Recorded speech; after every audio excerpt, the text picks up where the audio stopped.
When people say, no, our problem is this, our problem is that, we say, no, no, no, no, our problem is that God created the world. And God created man, and he put man in the garden to keep the garden, and he gave the man a command. And he held that man to perfect, perpetual obedience to that command, and he promised him life if he kept it, and death if he didn't. And he didn't keep it, he ate. And because he ate, because of that one man, sin entered the world, and death through sin. And everyone born from that man through ordinary generation inherited that man's sin nature. And because of that sin nature, sins proceed from it. And our world is broken because of that sin. And we stand guilty before a holy and righteous God. And we know that he's holy, and we know that he's righteous, and we crave justice. But the problem is that if God gives us justice, we all die.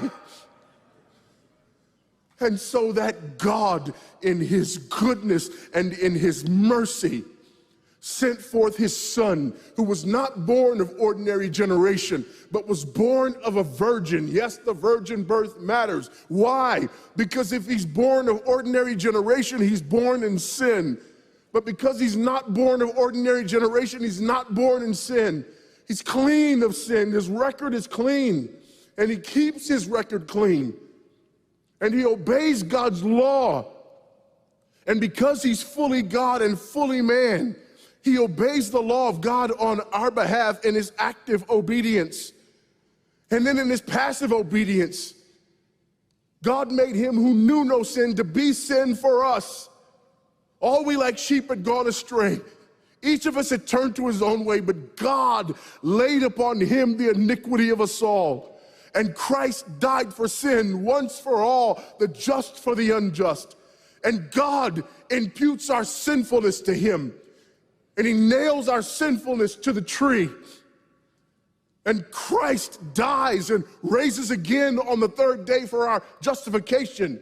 And there's another imputation. The righteousness of Christ is actually imputed to us so that God can be both just and the justifier of the one who places faith in Jesus Christ, so that all those who come to Christ may enter in, so that all those who place faith in Christ might be saved, but not only saved, but sanctified. Because he's the firstborn of many brethren. We're justified and we're adopted into the family of God. And we're sanctified, and as his children, we begin to bear the family resemblance. And we're further sanctified throughout this life by the very same gospel that saves us. Until one day, when it's all said and done, we're not just saved from the penalty of sin. We're not just saved from the power of sin, but one day we're glorified and saved from the very presence of sin. That's the gospel that we preach. That's the gospel that we need. And that's the gospel that's more than enough.